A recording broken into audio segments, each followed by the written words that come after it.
Hello, beautiful people. My name is Kristen. Thank you so much for stopping by my channel today to hear about things that I read in the month of April of 2023. Lots of diversity and differing rankings. I did actually end up DNFing a couple books, which I will talk about first. As always, I will hold up the book as I talk about it so that you can scroll along, find the books that you are interested in. Today, I'm actually going to talk about them kind of from least to best. So if you hear the book that you came to see, but you want to scroll and see what the best were, you can feel free to do that as well. The book that I'll start with that I didn't finish, but I still really appreciate it, was my classic of the month, which was Virginia Woolf's Mrs. Dalloway. Now, this is often a beloved classic. Virginia Woolf is known for kind of that stream of consciousness. She does have beautiful writing. The descriptions, particularly I find of her nature and just scenery, I just really find that kind of poetic beauty to it. This is a story of a one day in the life of, and so there is a lot of description about different things that she observes, different people she encounters, but I just found myself not really enjoying it. I read the first 40 pages, and though I appreciated the writing, I just wasn't drawn into the story. And I just really knew that there was a whole lot of books on my bookshelf that I really wanted to get to. I had read one Virginia Woolf prior to this, The Waves, and I, again, really appreciated it, particularly because that one had been broken into sections with like a little starter poem excerpt before each section, and I just really did find that satisfying to kind of finalize that. I did skip ahead and read the last few pages of this book, and I really liked the idea of it. I just didn't want to spend the time reading the entirety of it, but hopefully I've explained it enough so you know if it is something that you would enjoy and want to pick up and make way with. There wasn't anything hugely negative. It's just probably wasn't what I was feeling at the moment. I also started reading Fight Night by Miriam Toews. This is another one that is beloved by many people, but I sadly did not really get on with it very well. I did read almost 100 pages in, and it is the story of I will go ahead and say dysfunctional family, a grandmother and a mother and daughter, and the mother is pregnant in kind of the last throes of her pregnancy, and the grandmother and the mother have had a very rough worldly upbringing, and they are raising their daughter/granddaughter in this same style. And I wasn't quite prepared for the grittiness and the bodiness of it, but then I kind of switched my mindset and said, okay, this is what this is about, this harsh kind of life commentary and about relationships and family, and this is going to be okay. But there was a page that, like, the entire page was basically the granddaughter saying, can y'all please stop? I don't want this adulthood kind of pushed on me. And they basically, dismissed her and said, this is life, this is reality. And, I understand that and, appreciate that reality and that truth. But again, lots of other books that I want to spend time with and spend some joy in. So this just wasn't necessarily the book for me. But if you like that kind of family drama, and I can see how some people would just find it really funny, but that's not my particular humor level. So next up, I read my fiction pick that you, my viewers, had picked, and then Buddy read it with one of my subscribers, Jennifer Dobbs. We read Ruth Ware's The Death of Mrs. Westaway. This is a kind of thriller suspense story where we are following a woman who has discovered that she has been granted an inheritance, but she believes that it's a mistaken identity, but she's desperate and has a lot of situations going on in her life where this feels like enough of a opportunity to pursue, and gets involved in all kinds of family drama and kind of starts self-discovering some things about her own self and her own life that she didn't know. It was great. This is definitely the best Ruth Ware I have read. I don't think it's quite 5-star, but it was definitely a solid 4. Really enjoyed it. Didn't have everything figured out in the end. The atmosphere goes along very well with this cover. Just this kind of cold, gloomy, mystery, creepy kind of vibes. This was a great book. Also, my nonfiction book for the month that I always try to read a nonfiction, and the one that was picked by my viewers was The Parable of Peanuts.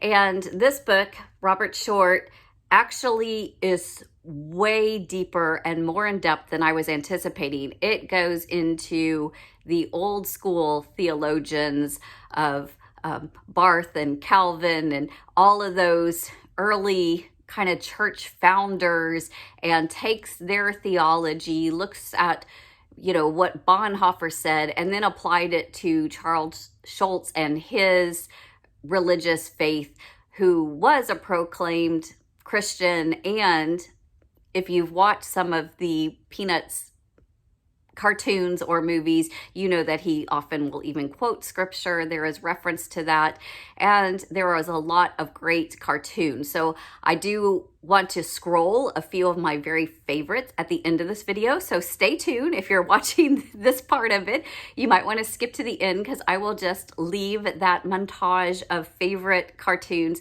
It was jam-packed with it. This was lovely. I absolutely, if you have any interest in Peanuts, in theology, in history of any of that kind of publishing, this is worth picking up. It's a 5-star level kind of book. Now, I read 4 books by Brandon Sanderson this month, including my lovely collector edition, which I will go ahead and hold this one up for my Brandon Sanderson. I will not go into in depth of the 4 different books I read, but I will give a brief summary and then leave the full video below. So Tress of the Emerald Sea. Tress is the heroine in this story. She is on a mystery planet in a mystery universe on a rockish, desolate kind of island. And instead of water, the sea is spores, like, you know, growing vines and life. And what does this mean? And it is a takeoff on the Princess Bride story, but as if Buttercup actually, you know, was active for herself in trying to go after Wesley. And so this is that story that he wrote during the pandemic for his wife. So more on that in my thing. I also read Emperor's Soul, which is a story of a magic of actually rebuilding somebody's spirit and very soul. Excellent. I read The Frugal Wizard to Medieval England. This was one of my least favorite Sandersons, but I talk about why, and maybe that's still something you would like to check out. And then I also read The Bands of Mourning, which is the 3rd in a series of 4 in Mistborn Era 2. Next, I buddy read with my friend Michelle at Books Cause Insomnia, Dune Messiah. This is the 2nd in the Dune series of 6 books that Frank Avere wrote about a planet that is the desert dunes. Water is premium, and there are huge sandworms that create a spice. There is all kinds of drama and government intrigue. This one isn't terribly long, but it had a lot of political backstory. The last kind of third of the book picked up with quite a bit of action, and we progressed in our story, but a lot of this book was just to set the stage for the next one, which we will be reading soon, and I look forward to continuing that storyline. I also read A Wrinkle in Time, Madeleine LEngle. This is a story of, this is actually young adult fiction, and what I really appreciate about it is it really kind of goes back to the roots of a fantasy book and lining those out very clearly and understandably for a young reader to read. So there is, you know, the evil is called the darkness and the goodness is called the light. And there are mystical beings that are magical and very much seem like Pegasuses and unicorns. And there are even drawings in it about explaining like time dimensions and travel and those kind of things so that a young reader could understand them. So here it is. So like showing the different dimensions and outlining it. And I am a geek for wrinkles in time and time travels and multiverses and things of that. I did read that in 4th grade. So I'm thinking it was in my psyche already, but it was really fun rereading it as an adult. But if you're an adult, don't expect an adult level necessarily book in that. It was pretty slow paced and pretty basic. But if you have a young reader, it's a good recommendation for that. I read another nonfiction. This is Kathleen Norris. She wrote the book Dakota, which was very famous. This is the Cloister Walk, which is a memoir of going basically to a Benedictine monastery and being an associate, which means you are still married and still have your own kind of outside life, but you do certain things kind of as a caretaker, if you will, and you practice a lot of the prayers and the practices and the faith. And this was just outstandingly beautiful. It was every bit as good as her Dakota book. Although if I had to rank them, that is the one to start with, or the one that's really beautiful is just that deep love and roots of the earth of the Dakotas where she grew up.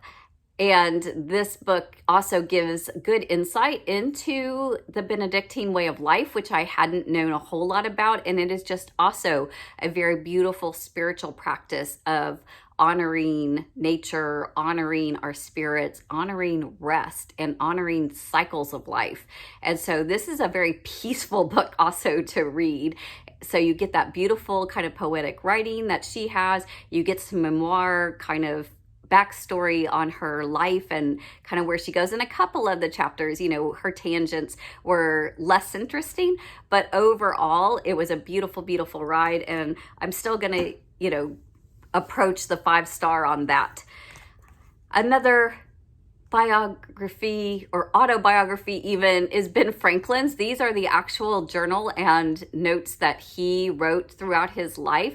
It does not go into the end of his life where he was being part of the creation of the Declaration of Independence, but it does have many, many famous things, including his kite flying experiment, many of the letters and things that were going on that he was working on in the politics. And it was just fascinating, his journey of how he even got into it, because it wasn't like he had chosen to become a real political, you know, American revolutionist kind of person. He was simply trying to find his way and figuring out what it was that he was good at, kind of by accident. And it was funny. There was a couple times I was laughing out loud and my husband's like, aren't you reading you know, Ben Franklin? And so I'd read it to him and he'd start like laughing out loud. He had an amazing, awesome sense of humor. And that American frontier was a rough life. And so I don't want to give too much away because this is pretty short. So I don't want to tell too many of the stories. But honestly, if you have any interest in Ben Franklin or that time period, and just the fact even that he had started out, you know, very, very loyal to England and to his roots. And this journey is just amazing. So totally 5-star, totally loved that. That was awesome. And finally, I'm going to end on my favorite book that I read for the month of April. And it's another nonfiction, Peggy, Wallace, Kennedy, The Broken Road. And this is the memoir, kind of, I want to say journal diary even, although it is written kind of like a documentary of her life. So she was the daughter of George Wallace, who ironically was one of the failed attempts in the book that I had read, 11/22/63 by Stephen King. So George Wallace was a very famous politician who, you know, was controversial. And so he had been tried to be assassinated. He ended up in a wheelchair over it, but survived. And he was huge, like affiliated with KKK and just huge into not fully white supremacy, but definitely white power and privilege, and definitely trying to, you know, beat that racism as his card to get ahead, right? Like if you were racist, you would support him. And so this is his daughter growing up under those influences and in that political realm. And then as George ages, he comes to the revelation and realization that he was wrong. And that process of repentance and that process passing on through Peggy, who has seen many of these things, and then her journey to then become an advocate and to be part of a lot of the healings, a lot of the celebrations, a lot of the civil rights movements, and lots of pictures are in here. I love I should have marked it, the one of, I'll put it up here, the one of her with Martin Luther King's daughter. So here you've got the daughter of a man who was against Martin Luther, and now their daughters are united together in the same cause. And then she goes on to marry into the Kennedy family, like the Kennedy family, you know, of the politics and the times at that time. So there was a lot of backstory into that and into all of those kind of behind the scenes things. And this book is a page turner, y'all. This book is, if you have any interest in anything that I've been saying about any of that history, this is really, really, I thought, very, very engaging and very, very interesting, and just really, really super enjoyed it. I am currently reading the 5th in the Wheel of Time series. I hope to finish at least the majority of this by the end of April, so I will just go ahead and say it's a middle of a series, so I don't need to give a lot of spoilers about it. But Wheel of Time, it is an epic fantasy, Robert Jordan, going along the storylines of this wheel turning. There are souls and spiritual beings and bodies that keep on regulating, recreating, trying to do battle with one another for the powers and the forces. And in this particular turn, women control the magic system. Men, if they control the magic, then they are kind of reborn spirits. There is a lot of detail and travel and world building and just fantastic characters. So that is what I have to say about that. Check out that series if that at all sounded good. If you've read any of these, leave me a comment. Let me know. If you want to read any of these now, leave me a comment below. I love conversing with you in my comment section. Like and subscribe. Hope to see you again soon. Happy reading, y'all. Take care.